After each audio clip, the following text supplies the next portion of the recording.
Friends வணக்கங்க. இப்போ நான் வந்து வீட்டில் வந்து செவ்வாழைப்பழம் நல்லா பழுத்துருச்சு. அது வந்து பிள்ளைங்கள்லாம் சாப்பிட விரும்ப மாட்டேங்கிறாங்க. அந்த மாதிரி இருக்கிற பழத்தை வந்து நம்ம வந்து ஒரு கோதுமை வச்சு வெல்லம் வச்சு நம்ம ஒரு ஸ்நாக்ஸ் செய்யலாம். நான் எப்படி செய்கிறேன்னு உங்களுக்கு செஞ்சு காமிக்கிறேன். வாங்க வீடியோக்குள்ளே போகலாம். ஒரு 4 செவ்வாழைப்பழம் இந்த மாதிரி நல்லா பழுத்துருக்குங்க. இதை வந்து நம்ம தோலை உரிச்சிட்டு நல்லா இப்போ கட் பண்ணிக்கலாங்க. இந்த ஓரத்தை கொஞ்சம் எடுத்துட்டு இந்த வார்த்தையெல்லாம் எடுத்துட்டு நம்ம இந்த மாதிரி இப்போ சின்ன சின்ன துண்டாக கட் பண்ணிக்கலாங்க.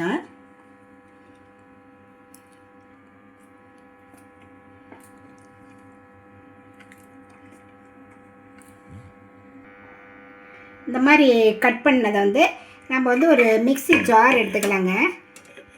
இந்த ஜாரில் வந்து நம்ம இந்த கட் பண்ண பழத்தை பூரா சேர்த்திக்கலாம்.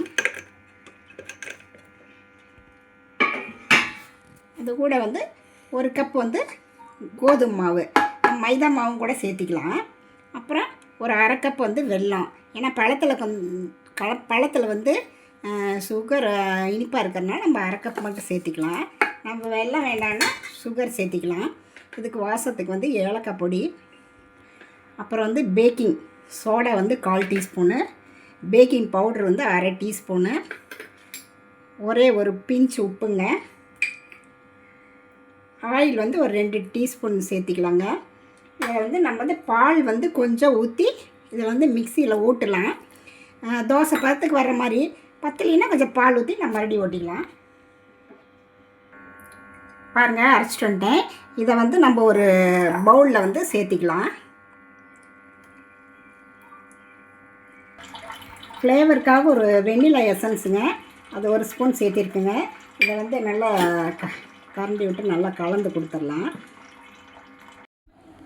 இதில் வந்து நான் கொஞ்சம் ரோஸ் எசன்ஸ் தான் இதில் ஊற்றி கலந்துருக்கிறேங்க. அரைச்சிட்டு வந்ததில் பாருங்கள், இந்த அளவுக்கு இருக்கும்.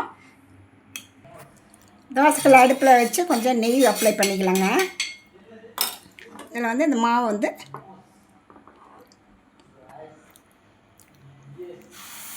கொஞ்சம் மொத்தமாக ஊற்றிக்கணுங்க.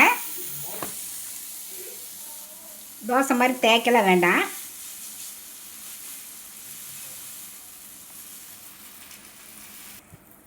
மீடியம் ஃப்ளேமில் வச்சுட்டு அப்படியே ஒரு 2 நிமிஷம் இருக்கட்டுங்க. பாருங்கள், 2 நிமிஷம் ஆயிடுச்சு. அப்படியே நம்ம திருப்பி விட்டுக்கலாம். அப்படியே ஒரு நிமிஷம் இருக்கட்டுங்க. மறுபடியும் இந்த பக்கம் கொஞ்சம் நெய் விட்டுக்கலாம். பாருங்கள், அடுத்த பக்கம் செமந்துருச்சு. நம்ம இதை அப்படியே எடுத்து ஒரு பாருங்கள், அடுத்தது அதே மாதிரி ஊற்றிக்கலாம். இதே மாதிரி நம்ம எல்லாத்தையும் ஊற்றி எடுத்துக்கலாங்க. பாருங்கள், இந்த மாதிரி எடுத்துட்டேன்.